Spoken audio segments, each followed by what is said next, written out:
Hey folks, and welcome to Lifestyle with Ania. As you have probably guessed, recently I've been on a health kick, mental health kick. So yeah, I want to talk about these things. I won't, for privacy reasons, mention who within my own family has got literally the opposite of anxiety. He suffers from depression. There would be times where I would not, even coming for a visit, I wouldn't see him. And depression is very difficult. It's not something that people talk about. They're usually pretty much ashamed. I think almost anxiety is easier because being nervous and this and that and anticipating worst outcomes and whatnot almost comes inevitable sometimes, especially when he's as old as me and has pretty much seen it all. So this particular individual, its depression is very debilitating. So is anxiety. They're actually on a very opposite spectrum of the same thing. So, well, if you get a person with anxiety and a depression, chances are that you should at least come up with one person that's actually somewhat normal. Not that I actually believe in normal, because what is normal, really? Normal is dictated and stated by society in order to, well, I guess, make us all the same, behave a certain way. Quite often it's about accountability as well. And so I take it upon myself to really, I have spent the last 3 years dealing with some severe issues with anxiety because the attack, I actually literally walked away. It's almost like I'm unkillable, but that's not true. I just have this spirit that just simply does not want to give up. So for all of those kids, young people that suffer from this stuff, let's start having these kind of conversations. And actually, I wanted to mention something that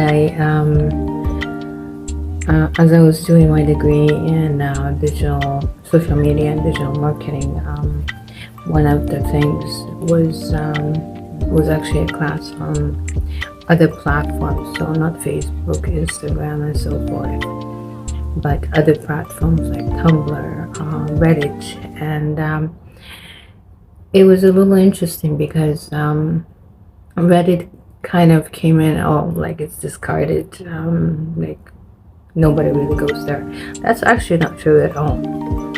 I actually have an account on Reddit, and I do go. Specifically, I subscribe to mental health, mostly because I want to help me. I want to stop being anxious. I would love to be me, not necessarily normal, but my normal. And in the course of me going through that process, I ran into this girl who took a picture of herself in a hotel room. I will not even reveal her handle because that's technically really nobody's business. But I will tell you this. She took a picture of it right before she wanted to attempt suicide. Now, I certainly don't qualify for a counselor, although I've been advised, since I've been dealing with it so much, that I should probably get my cognitive behavior therapy certification. And I'm not saying I won't, just not right now, because right now I'm still dealing with me. and dealing with my other family member who suffers literally the opposite. And me, I don't slow down. I have to keep going and moving, and give me a shoelace and I'll figure something to do with it. Was he would just almost go into this state of coma where he would not even get up. I know what the reasons are behind it, but if I reveal too much, then it's probably too much. So my advice is, whatever it is that you've got to deal with, go on Reddit too and subscribe to those particular subjects. It was absolutely amazing for me to sit there and watch these 14, 16-year-old children going there and saying, is this normal? I don't know how to deal with this. I've got bipolar issues. I've got this, or Tourette syndrome, and anxiety or depression. And you know what? I'm throwing away all the old books written by certain very, very popular psychiatrists. And why? Because I stumbled across something better, and that's called neuroplasticity. That means that you can repair your brain. Me, I sustained some serious concussion injuries during my attack, and my memory is still a little shady. But I got this book by accident on Amazon Audibles, and it really, really brought in a whole new perspective for me, because suddenly I now felt like, you know what, I'm not a complete damaged person because of what's happened to me and whatnot. But neuroplasticity, what neuroplasticity really is, it's a fairly new field, because obviously everybody wanted to build, I forgot the name of their psychiatry books, but since everybody's teaching that, that's what they want to hear.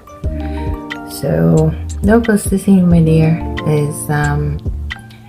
is a way where it's almost like a highway.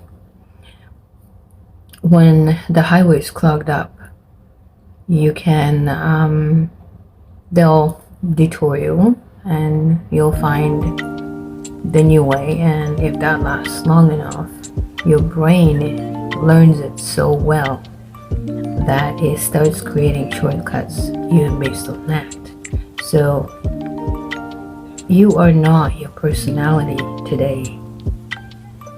That's probably the most hopeful thing I could ever say to anybody. So happy new month, and this is just something I wanted to really share, because you can win, you can change. The brain you were born with is not necessarily the brain you're gonna die with. Give yourself a chance. You deserve it. We all do. So that's my little short talk on, well, anxiety and depression. Two completely opposite, but they really actually come across almost very similar in terms of symptoms. So my take on that is that, you know what, you're not completely broken. A book I would recommend is The Power of Neuroplasticity. I forgot the author's name. See, my brain. And there's another book actually that's very, very good. Actually, two of them. There's one more that talks about you are not your personality. The book itself is actually called Limitless. And what it really does is it gives you a chance to heal, to say that, you know what, you don't have to be this damaged person. So give yourself a break, but face it, those monsters in the closet will come out, and now they'll hurt other people too in the process. So my suggestion is go and deal with that. It's hard, and the last 10% is like 80% of the effort. That's how bad it is. But I promise you, once you get through it, forget just the medication. Dealing with it on your own mindset. That's another book too. That's a really good read. So, to me, the book mindset itself is very worthwhile listening to or reading, primarily because it really does explain to you what happens in your brain, what's dopamine, what's serotonin levels, and how to fix things. I will post on my Facebook at some point some of my top books on mental health, or maybe actually I'll do that on YouTube. Once I write them down, maybe there'll be a follow-up video that I'll do just specifically around my book reviews.